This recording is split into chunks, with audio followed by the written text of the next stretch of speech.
Assalamualaikum warahmatullahi wabarakatuh. Saya Muhammad Aiman Farhan bin Muhammad Syauruddin.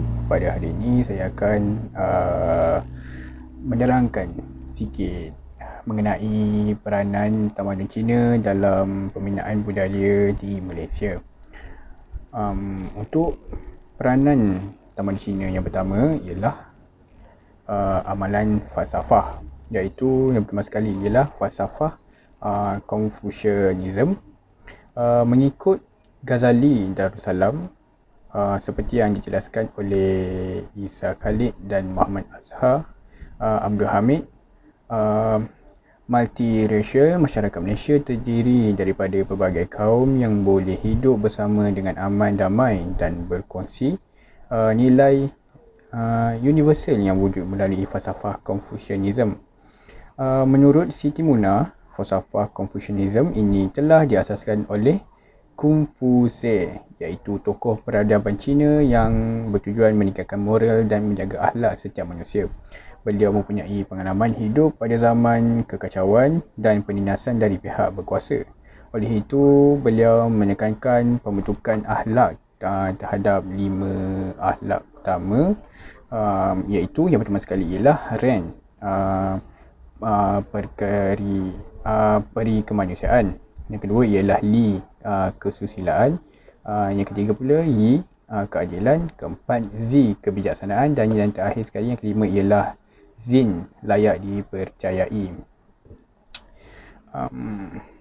Dalam mewujudkan masyarakat yang bersatu padu dan harmoni, ajaran Confucianism ini menitikberatkan kejujuran dan kebaikan melalui 5 hubungan utama, iaitu hubungan bapa dengan anak, hubungan suami dengan isteri, hubungan saudara tua dengan muda, hubungan raja dan pegawai serta hubungan sesama sahabat.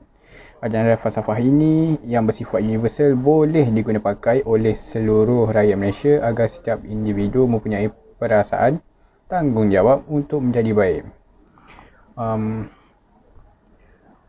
Untuk peranan tamadun Cina dalam pembinaan budaya Malaysia, yang kedua pula ialah dalam pendidikan. Dalam pembentukan sesebuah negara dan bangsa, tamadun Cina amat menekankan prinsip kekuatan pendidikan untuk melahirkan masyarakat yang mementingkan kebijaksanaan dan pembentukan akhlak. Mempunyai pendidikan adalah penting. Sumber pendidikan banyak diperoleh daripada sumber lama ajaran tokoh pemikir utama mereka seperti Kung Fu Ze. Dengan memahami kepentingan pendidikan dalam tamadun Cina, sebagai masyarakat Malaysia, kita harus lebih memahami rasionalnya. Masyarakat Cina amat mementingkan pendidikan dalam semua peringkat pendidikan, bermula daripada peringkat rendah hinggalah ke peringkat universiti. Peranan seterusnya ialah yang terdapat dalam budaya kita, yang peranan tamadun Cina dalam pembinaan budaya Malaysia. Yang ketiga pula ialah dalam perkahwinan.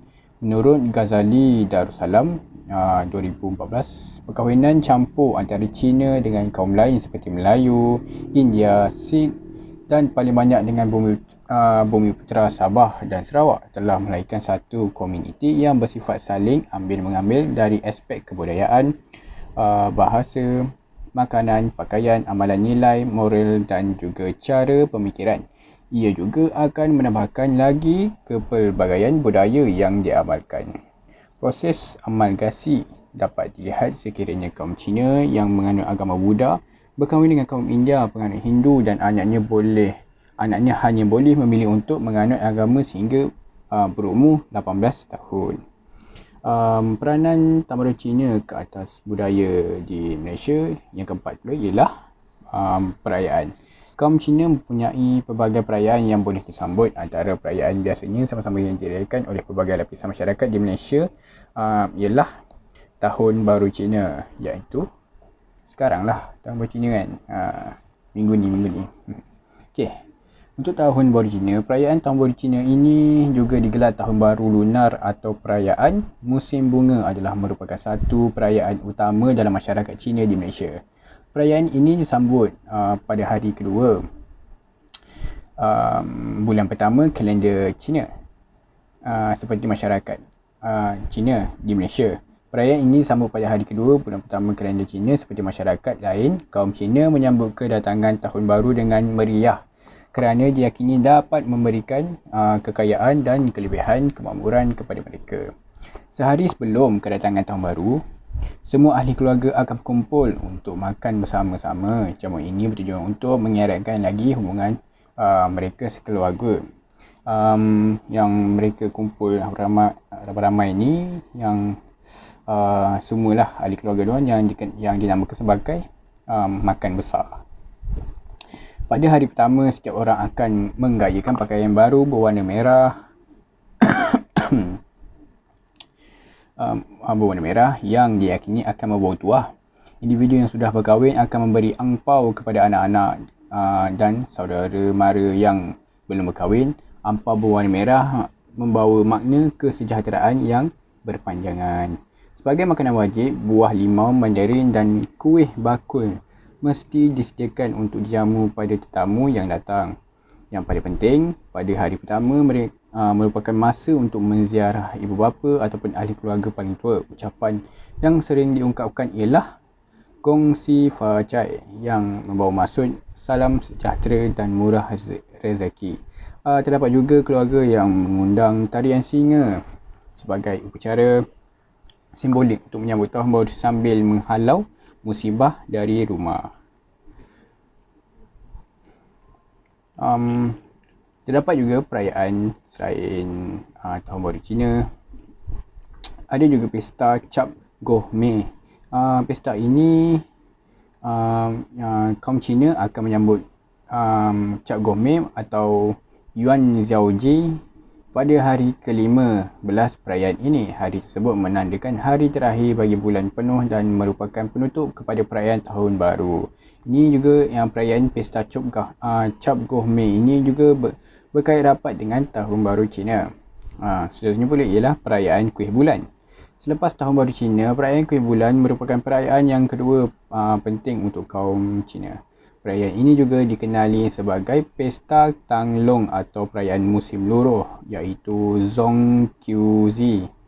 Dalam kalender Cina, pasti ini disambut hari ke-15 bulan 8. Dipercayai pesta ini bermula pada 3,000 tahun lalu ketika pemerintahan dinasti Shang, iaitu dalam 1600 hingga 1046 sebelum Masihi, di mana raja-raja menyembah bulan untuk mendapatkan hasil tuaian yang berganda pada musim luruh.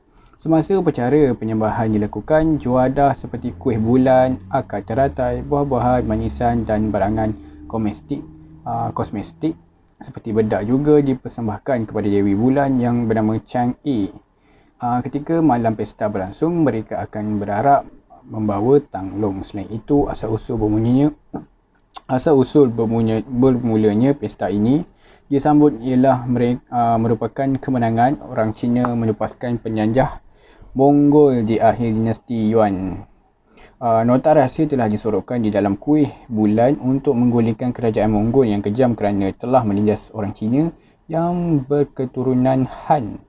Sememangnya pesta ini tidak lengkap tanpa kuih bulan, iaitu sejenis pastry tradisional berintikan pes biji teratai, kuning telur masin dan kacang merah.